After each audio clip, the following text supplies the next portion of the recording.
What's going on, traders? Welcome back to day 16 of 25 days of trading. I appreciate you tuning back in as always, and don't forget to subscribe so you don't miss the future uploads. Every morning at 11 a.m., all the way through Christmas morning, I'll be releasing the next day's video, so make sure you don't miss it. And if you've missed the previous videos, definitely go back and check those out. They're all in the playlist of 25 days of trading. But I appreciate you tuning in. We have a good one of everyone's been asking me, and you've all been seeing it on my streams, of how I use Edgeful, right? It's become a key part of my success this year, mixing it with my strategy, finding much success with it, and always evolving with it as you see me add reports, maybe drop a specific report for a short period of time and focusing more on certain stats as the stats are ever changing, as you should do as well. And I just want to show you how I pair it with my own strategy, right? Because with Edgeful, it's not just cut and dry telling you when to get in, not by any means. You still need to have your own strategy, your own discretion, your own rules, risk management, stop loss, all that good stuff, right? It's just giving me maybe a direction, a target to help sway me in a certain direction, feed that into my bias. Let's take a look at it here on the charts as I go over some examples as we're here in December. I'm thinking about tomorrow as I film this before it's going to be released. I don't know if I'll trade tomorrow. I think I'm going to trade tomorrow. I haven't traded last Friday. It's a nice week so far, nice start to the month as we're coming close to Christmas. One more week and I'll probably just take off the whole week of Christmas. So we got one more week left to finish the year strong. But even this month, I've been using the Edgeful stats as we always do and always will on my ASFX TV streams. So just first off, let's take a look at a markup of literally today's trade. My short one, straight out of Futures 2.0. If you haven't seen that, you can go to ASFX TV. This is in the Futures 2.0 course where I teach this exact strategy, and this is textbook cookie cutter. I need to be in this 10 times out of 10 because it's my bread and butter. Where I don't chase this first break outside the opening range low here in black, it pulls back inside. Now you can read the note up top here that this is a pivotal point to see if buyers are going to reclaim control. Because if they do, I'm not short yet. I want to see who's going to win this battle at this New York VWAP because it very easily could be buyers and we continue the bullish trend. So now I'm waiting and seeing. But sellers do in fact defend it. So now we're breaking outside the open range the second time. Now that's my signal to go short. This first pop wasn't just inducement. We are actually still moving lower now. Let me get involved. But that's the first trade. Now after that, we can mix it with our Edgeful stats, right? So you can see just to the left of me here. Here's the setup I just took short. Now you can actually find a long right back up at pretty much the same price I just sold it at. I'm buying it back at the same price because this white line above us is our midnight open price under the ICT opening retracement. That's just giving me the stats of how often do we engage with this price. And I filter based off of size. We can just look real quick. Here at Edgeful, the ICT opening retracement, you can see by size, when we filter it to this small because we opened up very, very close to it today. Where are we at? Where did I just go? Where are we? Here we are. That we opened up very close to it. I think 3 points. So when we open below it 3 points, it's probably going to want to engage with that price. So I wasn't super surprised by when this stat opening below it, 92% of the time it goes retraces that midnight price. That's a pretty strong magnet, 92% of the time. So now I'm looking for longs up to go engage that level. And that's what we do here. We find the long once it breaks back above the New York VWAP after sellers couldn't hold that pop below. I get a stop loss below the low a day VWAP. Yes, I'm going against that all-time high VWAP here in green and the somewhat bearish trend to start the day, but I'm following that Edgeful stat. 92% of the time we go up there and touch it. So this is the first sign of bulls potentially stepping in. Let's go get that price, right? It's simple as that.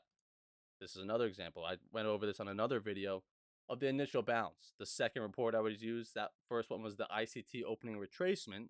This one is the initial bounce. So I really use it probably for going against the double break because if we take a look at that report, it often doesn't break both sides. So if these initial balance lines are the red here, it normally just breaks one side. So having been that we took out the bottom, I'm no longer expecting it to break out the top here because it's just very unlikely. We don't normally take out both sides. So when we're retesting it down here, I'm actually expecting it to fall even more because we probably don't want to go way back up there, statistically. So that keeps me out of the long bias and looking for shorts off a key level, in this case, the New York VWAP and initial balance low. Another one here. We get a pop at the open. This is exactly why I don't just buy the dip here if I draw it here. I'm not chasing the first break outside the open range high. Pulls back inside. I'm not just buying the bounce because buyers never step back in. So if buyers could have broken us back above, that high day, that would have looked inversely to the short I just took, right? That previous markup. That's why I wait that extra 5-10 minutes to see if buyers truly are in and staying in, especially on a day like this when this red line below us is now the midnight open price. That on this day, I have it drawn 80% of the time we go engage that price because this one opened up a little bit further above it. 80% chance that we go engage that midnight price. Buyers couldn't hold. We're now back below the New York. I can get a good risk reward with a stop loss outside that opening range high here because if price gets back up here, buyers are back in control. Get me out of my short. Or we go and get that midnight price like it says we should 80% of the time. And actually goes a little bit lower to that yesterday's New York price. So normally on a price action like this, where it might not look the cleanest or you don't see my trending price action, I'm still able to get involved because I have these edgeful stats to give me a target, a potential magnet below us that, hey, there's a very strong chance we want to move down there today. 80%, 92% on these other ones. Another example here, you can see we open up 6 points below the midnight price on this day. So this one 88% chance of retracing back up to it, right? So at the open though, we're looking for shorts. We're seeing shorts on rejection underneath this yesterday's New York view up plenty of times, but we can't really break lower here outside the open range low. Shorts aren't really working out. And then we come back in the afternoon. We finally make a new high day ever so slightly outside the open range high. Pull back to that yesterday's New York view up, which is now acting as support. And the same thing right out of Futures 2.0, taking the break of a high day view up, saying buyers are back in, knowing that we probably want to move higher to this midnight price 88% of the time. So that's my target above that we're looking bullish right now. We probably still have room to keep on going bullish because we still haven't engaged that midnight price. And 88% of the time, we get up there. So I'm still waiting for structure to line up for it. I'm not just longing it way back here when we're right at that yesterday's New York view up. It doesn't really look ready for the long, so it might not want to retrace that price right now or ever. But once we get more signs of bullish activity, then I kind of get swayed that we might go get that report. One last one here. Using two reports in the same day. Obviously, we're going to use that midnight one. Looking for a short. Same thing I just went over on the other markups. Not chasing this first break outside the opening range low. Seeing it pull back to New York view up here. Sellers defend it. And then I wait. They push us back a second time saying we are actually in. And we have that target below us of 66% of the time. We go get that midnight price based off how far above we opened.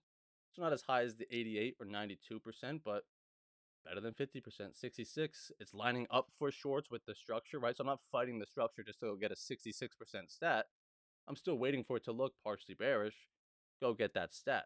You can see it really goes a little bit below that, fills orders at 6,000, and it comes back higher.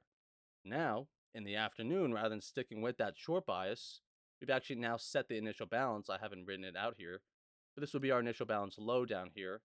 This is our high. Now, if we went over the same report earlier on this short one, right, it normally probably only breaks one side. Let's go back to this one. We only took out the top here, making a new high day. That's looking pretty bullish. Higher highs and higher lows ever since sellers dropped us initially. They haven't been able to step back in. But the most key part is the new high a day.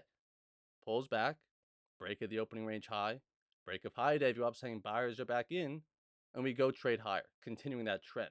Because we probably don't statistically want to come all the way back down and now break the initial balance low as well. Because we already took out the top, it probably doesn't come all the way back down and break the bottom as well. Because it doesn't want to double break.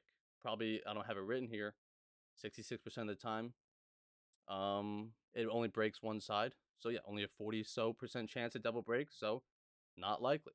Just pairing them together. So just real quickly look at again here at Edgeful. The ICT report, I like to filter it by size because that's the most important part of it, really. Probably doesn't happen often, but if we open above it, let's just say 1% to 1.5%. When we open below it, only 33% of the time is that retraced. Now, if we look, that's because it's only 1 out of 3. Gaps of that big don't often happen because that's a big one. So you don't really get too swayed by it that, oh, it's so unlikely. It's unlikely that we even open that far above it. But let's go to a 0.4 to 0.49%, 31% and 33% chance. Then yeah, that's not going to be a day where I'm looking to trade to it as a target. I'm actually going to probably trade away from it. So let's make it up here. That if we just pretend that midnight is down here even lower. and there's only a 20% chance we go get that, or 30%, then I probably would be looking for longs away from that level as it starts looking bullish, because I'm thinking, yeah, it probably doesn't want to go bearish down there, right? So it's not only using it as a target, it's sometimes using it to keep me away from trading a certain direction. One other one I mentioned in this video is that initial balance breakout. We can just look real quick at the standard. They have a whole bunch of filters you can put on the weekday, close, rejection, breakout, all these different things. But you can just see standard double breaks 32% of the time. So when we break one side, I'm normally leaning that one side. I'm not expecting it for it to come all the way back down. And you can even see the no breaks of it. Only 2 times this year have we never broken out of it. So let's just pretend one last time here. Let's pretend this red line up here is the initial balance high, and this down here is the initial balance low. If it's choppy, you kind of expect, well, it may be choppy, but we're probably going to get out of this range at some point, just because only 2 times this year have we never gotten out of it. So you expect some juice to come in at some point. But that's the initial balance breakout, the ICT breakout. If you just go to my favorites here, we're not going to go through all of them in detail, but these are my favorite ones where you just look at it. The gap fill, that's the one I kind of strayed away from a little bit. Nothing wrong with it, just I don't want to have too much going on. I really use the opening range breakout, initial balance breakout, and the ICT opening retracement. Another one I'll be looking at is that market open volume indicator. Andre also recently mentioned that on Austin's stream on ASFX TV, talking about the correlation of that. So I am going to be studying that more to see what we could find in that report. But yeah, I think so far, I think I started trading with Edgeful back in June, really where my trading saw the biggest swing and really started to see some momentum of having confidence in of pairing my own strategy with just a little bit more information of either a target or a target that I don't want to go get because I have probabilities against me. So definitely go check out Edgeful if you're considering it. Great reports on there. You can use my link just to show me some love that you are enjoying the Edgeful reports. You like my videos. You like the recaps that I do to help you out with these reports. But yeah, keeping it simple, not cluttering with too many reports, right? Of a gap fill, double break here, initial bounce there, opening range there. Then you're going to find conflicting stats. That's just the name of the game. But if I can keep it simple and repeatedly use this midnight one, I become in tune with it, know how it likes to react with it normally when we open above, when we open below, when it's tight, when it's wide, all these different things. So hopefully you enjoyed the video. If you did, make sure you like it, share it, and obviously don't forget to subscribe. We got a few more videos coming. We're almost at Christmas. We got a few days left. We're good. Yeah, hope you guys are enjoying the video. Like I said, if you missed the previous ones, go check them out. And again, tomorrow at 11 a.m. Eastern, the next day's video will be up. So I'll see you guys on the desk tomorrow morning.